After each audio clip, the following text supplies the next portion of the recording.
Secondly, we put in place this patient-centered healthcare plan, which gives you the opportunity to have all sorts of competition out there. So now you can buy a catastrophic plan cheaper than what you're going to buy it now. Or you can choose to buy a component healthcare plan that covers catastrophic plus a few other things related to your age group, for instance. I mean, I think that's a direction we need to be pushing this as taxpayers.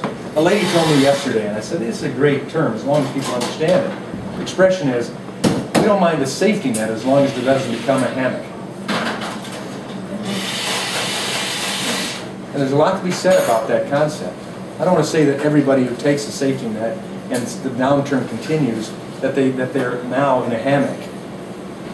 But the potential is there for a lot that it becomes easier to take the government assistance, unemployment check, you name it, and ultimately say that's the only thing I have going for me, so I've got to at least protect that.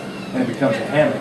Or it becomes a cocoon that wraps us up, as opposed to the safety net it's supposed to be.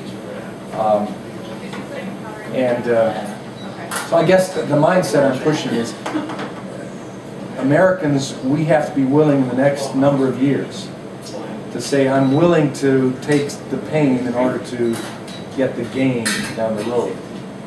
And I don't think any of us that have done it in our families, the restructuring of our own budgets, would say that it's not going to take some pain. But I remember from my time in the state legislature during the 80s, from 83 to 90, when Blanchard was our governor, and we built a $1.8 billion budget deficit as a result of increased taxes, excessive government growth and expending, and regulation that drove businesses out of the state. And I represented a state line county, Runaway County, so I saw my businesses going south to the border, Indiana and Ohio. And I saw citizens going to convenience stores just across the line in Ohio to buy their cigarettes or buy their pop or whatever else to save the cost. Then in the 90s, after working against all that Blanchard pushed, Engler came in, and now I had the chance to link arms with a governor that would say, let's do some cutting at the state level so that our taxpayers can do some expanding.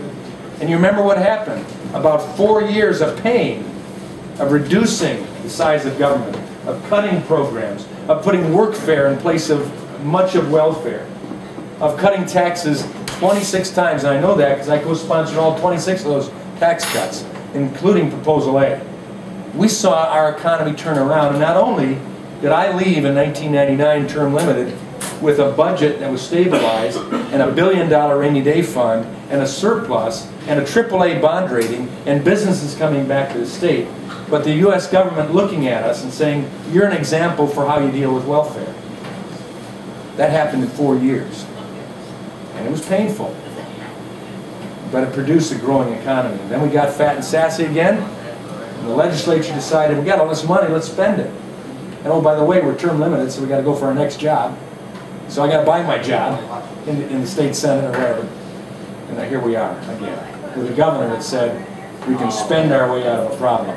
Never has worked, never will. So what I'm saying, it may be even more difficult with the federal government, with the multi-trillion-dollar deficit that we're producing. And my grandkids, Claire and Micah, are having their incomes already spent at 3 and 2 years of age before they've even applied for a job. That's going to be difficult. But we either go through it and do it the right way, or we suffer the loss of this country as we want to do. There was a, make sure I guess we'll go here. Did you have the question? I saw a hand over here.